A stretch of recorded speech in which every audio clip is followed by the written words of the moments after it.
Hi guys, my name is Varun and today welcome back to another illuminating episode of Decoding Real Philosophy. Now, in philosophy, one of the ever so asked questions is, what is the difference between a wise human being and an ignorant human being? And the Bhagavad Gita has answered this 5,150 years ago, where it said, a wise person is someone who is awake when an ignorant person is asleep. And while the ignorant is awake, the wise is asleep. Now, if we take the literal meaning of it, we can just take the day and night aspect. But really what it means is, the ignorant who is always focused on the material aspects of life, or the ignorant who is just focused on only the wants, I want this, I want that, and the desires and everything that comes with life generally for a human being, especially in the modern times. The wise person doesn't associate himself towards anything. The ignorant is always going in search of attachments, and he gets attached to too many things, and then he builds himself a wall where he cannot get away from those attachments. But the wise person, he builds relationships, but he builds it with a sense of detachment. And that is why what is day for an ignorant is night for a wise person, and what is night for a wise man is day for an ignorant. Now, when we focus this thing into the Bhagavad Gita, it always says that if you have one single pointed mindness, then you can achieve the path of wise human beings. Now, what do I mean by one single pointed mindness? I'll ask you a very simple question, regardless of your age. And if you're older, this question will make much more importance to you, because you've already lived a considerable portion of your life. Now, at an end of a life fully lived, you've enjoyed a lot, you've suffered some, you've achieved some. So at an end of a life fully lived, do you have any more desires that you wish to do, or do you have any more regrets that you wish that you hadn't done? If you have either of these two, then the Bhagavad Gita says that is not a life fully lived. Because even at the final stages of your life, you're unsatisfied.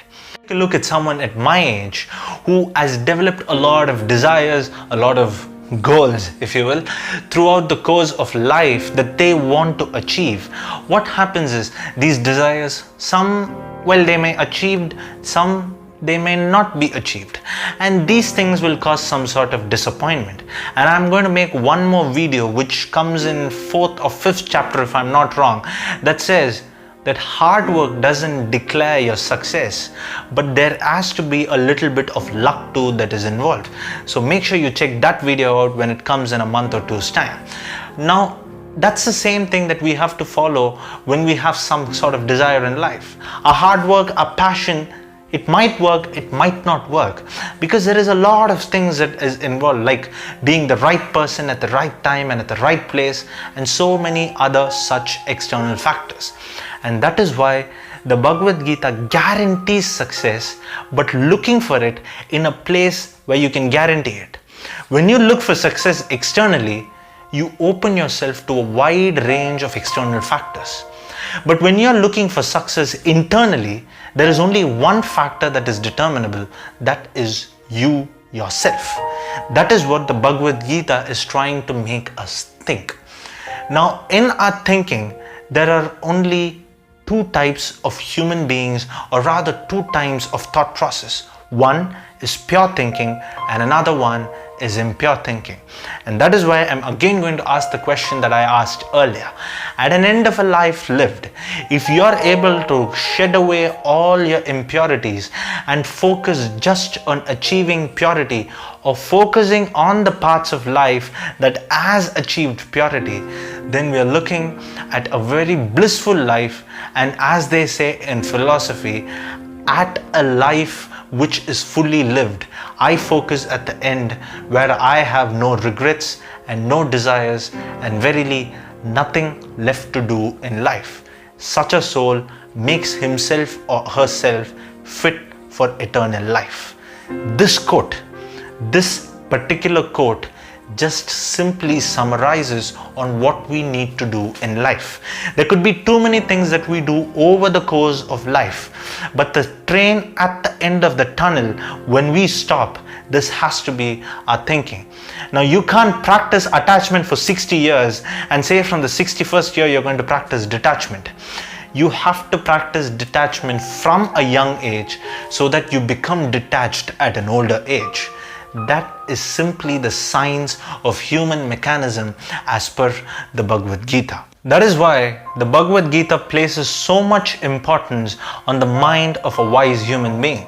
You see, a wise man is someone who is very calm on the outside. He is very serene, and much like the power of an underwater current, he too has so many things that are so powerful within him. And he doesn't show it to the outside world, because just like how a cheetah doesn't need to prove to the lion that it is the fastest animal, that's the same way a wise man doesn't need to prove to an ignorant that he is wise, because he knows within what he is capable of. And that is what learned people, someone take as big as Buddha, take as big as Krishna, or anybody for that matter, they have learned what are their capabilities, and they have understood their aura and the power at which they can push any needle in the art of life itself. And that is divine. And the premier step to get there is just to free your mind, and it will always lead the way.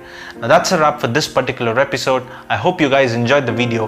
Leave a like and also make sure you hit that subscribe button. And that's a wrap for this particular episode. And as always, thank you for watching, and I'll see you in the next video.